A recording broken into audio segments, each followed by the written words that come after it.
আমরা যারা সর্বশিক্ষায় কর্মরত রয়েছি, আমাদের ত্রিপুরা রাজ্য সরকার দুইবার ত্রিপুরা হাইকোর্টে আমাদের সঙ্গে হেরেছে।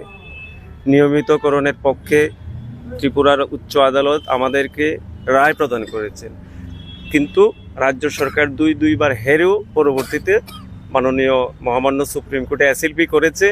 সেইখানে আমাদের এটা চলছে। তো এই মুহূর্তে আমাদের যারা সজলদেব ভার্সেস স্টেট অফ ত্রিপুরার যারা পিটিশনার রেসপন্ডেন্ট ছিলেন, সুপ্রিম কোর্টের নির্দেশ অনুসারে এখানে একটা সমাধান সমারোহর আয়োজন করা হয়েছিল। আমরা সেখানে মহামান্য সুপ্রিম কোর্টের আদেশকে যথেষ্ট পরিমাণে সম্মান প্রদর্শন করে ত্রিপুরার সর্বত্র থেকে আমরা এখানে এই সমাধান সমারোহে এসেছিলাম। কিন্তু অত্যন্ত দুর্ভাগ্যের বিষয় যেটা আমাদেরকে আশাহত করেছে যে এখানে রাজ্য সরকারের যারা প্রতিনিধি ছিলেন তারা স্পষ্ট বলেছেন যে আমরা এই সমাধান সমারোহেতে এসেছি, কিন্তু এখানে আমরা কোনো কিছুই সমাধান করতে পারবো না। ওনারা শুধু এসে ওনাদের ছবি দেখিয়েছেন, আমরা এসে ওনাদেরকে আমাদের চেহারাটা দেখিয়েছি, অথচ কোনো সমাধান হলো না। এটা অত্যন্ত দুর্ভাগ্যের বিষয়। আমাদের একটা রাজ্য সরকারের উপর আশা ছিল যে যেহেতু দুইবার রাজ্য সরকার ত্রিপুরা হাইকোর্টে হেরেছে, অন্তত হয়তো কিছুটা বুদ্ধোদয় ফিরবে যে না, এবার সর্বশিক্ষার শিক্ষকদের নিয়মিতকরণ সহ যাবতীয় যা কিছু আছে এই আদেশ বা এইটা মেনে নেবে। সেই জন্য আমরা খুব আশা হত হলাম, আজকে খুব দুঃখ পেলাম এবং রাজ্য সরকারকে সেটাই বলবো যে আজকে আপনাদের মাধ্যমে বলবো যে ভীষণ ডকুমেন্টের প্রতিশ্রুতি, সরকার গড়ার আগে প্রতিশ্রুতি, সেগুলো একবার আপনারা স্মরণ করে সর্বশিক্ষার সমস্ত যারা শিক্ষক কর্মচারী আছে ওনাদেরকে অতি দ্রুত এসএলপি প্রত্যাহার করা হোক এবং নিয়মিতকরণের পদক্ষেপ গ্রহণ করা হোক। আজকে কার সাথে দেখা? আজকে রাজ্য সরকারের প্রতিনিধি ছিলেন,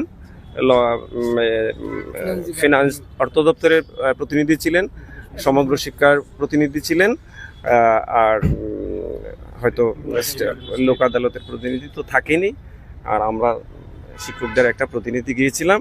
এখন কিছু বলবেন? না, কোনো সমাধান হয়নি। এর জন্যই আপনাদের মাধ্যমে রাজ্যের মাননীয় মুখ্যমন্ত্রীকে বার্তাটা দিচ্ছি আর কি, যে আপনি বিধানসভার প্রাক্কালে ভীষণ ডকুমেন্টটা একটু পড়ুন, এখানে কি প্রতিশ্রুতি দেওয়া ছিল সেটা একটু দেখুন।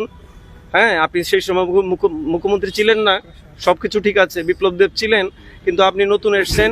2018-র ভীষণ ডকুমেন্টটা একবার আপনি পড়ুন, পরে আমাদের জন্য কি বলেছিলেন সেটা আপনি একবার নিজেকে জানুন, তারপরে আমাদের জন্য নিয়মিতকরণের পদক্ষেপ নেবেন। এই বার্তাটাই আমি আমার মাননীয় সকলের প্রিয় মুখ্যমন্ত্রীর কাছে এই বার্তাটাই দিতে চাই, আপনি একবার জানুন। গত 1 সেপ্টেম্বর 2021-এ মহামান্য সুপ্রিম কোর্ট সারা ভারতবর্ষের সমস্ত শিক্ষকদের টেট বাধ্যতামূলক যে রায়টা দিয়েছেন, সেই রায়টাকে পুনর্বিবেচনার জন্য আমরা ভারতের পার্লামেন্টের উদ্দেশ্যে এবং প্রধানমন্ত্রী এবং ভারতের কেন্দ্রীয় শিক্ষামন্ত্রীর কাছে আমরা চিঠি দিচ্ছি।